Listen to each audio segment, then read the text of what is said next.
What's up, guys? It's Ty Walker here of The Ty Walker Show. I know I'm not in any of my normal studios, my two studios I have.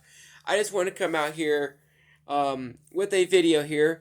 Just a recap of the first day of free agency, and it was a big one. Now, we're not going to go through all of them, as there was a lot of deals done.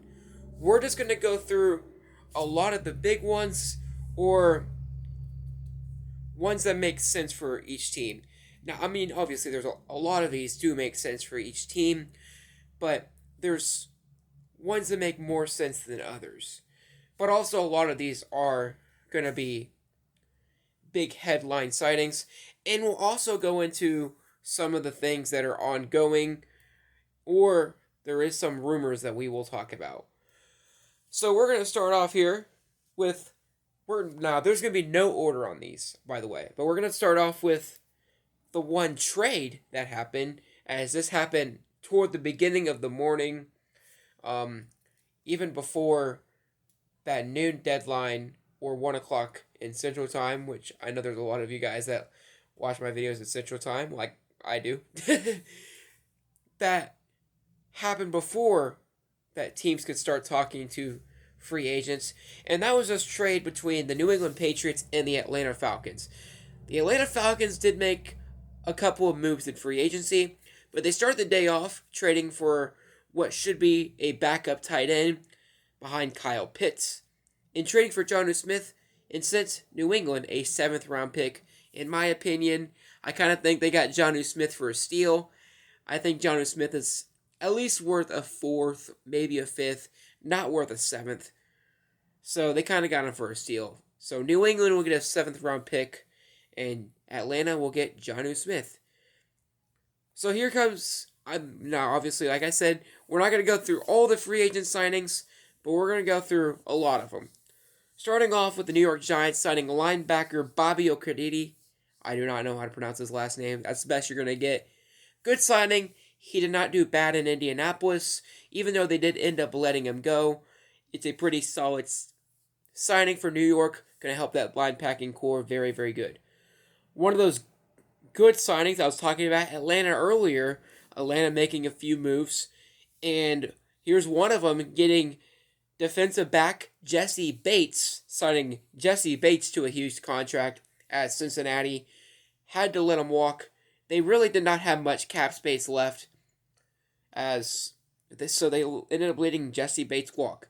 Now Cincinnati was able to re-sign Jermaine Pratt, so they were able to keep at least one of their defensive stars from going into free agency this year. But with a lot of the cap and not much cap space, with 3 good wide receivers, there's rumors that they might trade T. Higgins to try to remove some cap space there. But they're in some cap trouble right now. Let's keep on going with Pittsburgh getting defensive back Patrick Peterson. Patrick Peterson saying he's got at least 2 more years left in him, and it is a 2-year contract for Patrick Peterson after the Minnesota Vikings let Pat Pete go. Chicago, we're going to hear this a lot on this list, signing a guard. They really need some help on their offensive line, as Justin Fields got sacked 55 times this past season. Signs guard Nate Davis, who formerly played for the Tennessee Titans. Next up, San Francisco signing a cornerback and Sam Darnold to a 1-year contract. It'll be interesting to see if he's going to start for a couple weeks, to see if Brock Purdy is still recovering from that UCL surgery, and we'll have to see if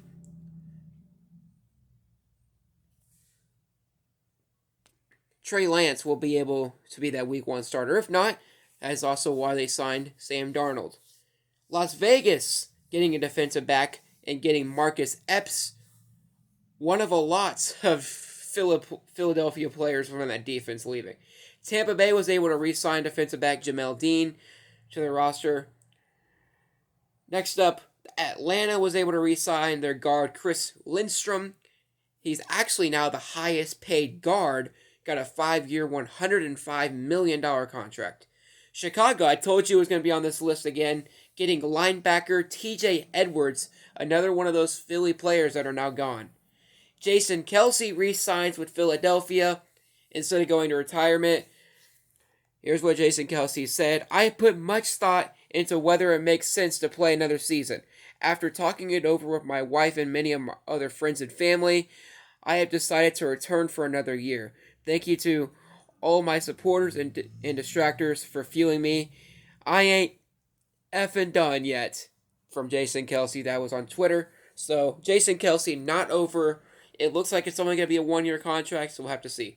Denver, beefing up their offensive line. They did that. Got a couple of people to go on their offensive line. One of them being guard Ben Powers, getting him from Baltimore. Atlanta, told you we're gonna see a lot of them. Atlanta getting defensive tackle David Onyemene.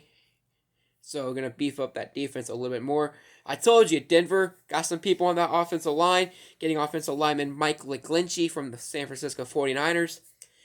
San Francisco getting another player from Philly, another one of those players on that Philly defense are now gone, getting defensive tackle Javon Hargrave. So that defensive line looking pretty scary now for San Francisco. Detroit gets defensive back Cam Sutton, was the Pittsburgh Steelers. That is probably why the Pittsburgh Steelers signed Pat Pete. One of the big headliners here of day one was when the Las Vegas Raiders got quarterback Jimmy Garoppolo. That was one of the big headliners in day one of free agent signing. Well, not day one, but whenever teams could start talking with the players. Miami also got a quarterback and getting quarterback Mike White from the Jets, looking like he will sit behind Tua Tagovailoa. And if the concussion problems continue into the next year, they at least have a good solid quarterback back behind him.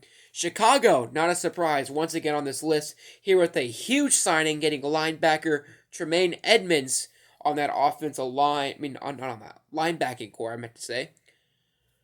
A really good linebacker in Tremaine Edmonds. A very good signing for Chicago. So Chicago trying to beef up, looking in the future. Obviously, they got DJ Moore earlier, so when that trade with Carolina, so they're getting some good players. Washington getting an offensive tackle, and Andrew Wiley from the Chiefs.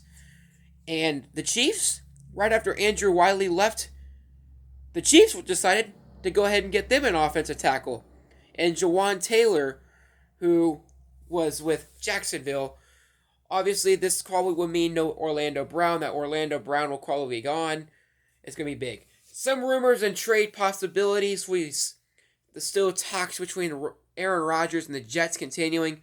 There's trade rumors that the Chiefs might go after Laramie Tunsil from the Houston Texans, and Austin Eckler requesting a trade, wanting out of Los Angeles, has 1 year left on his contract with LA. But I hope you guys enjoyed this video. Stick around, we'll have our recap of day 2, and we'll hope you guys enjoyed, and we'll see you guys in the next video. See you guys, bye.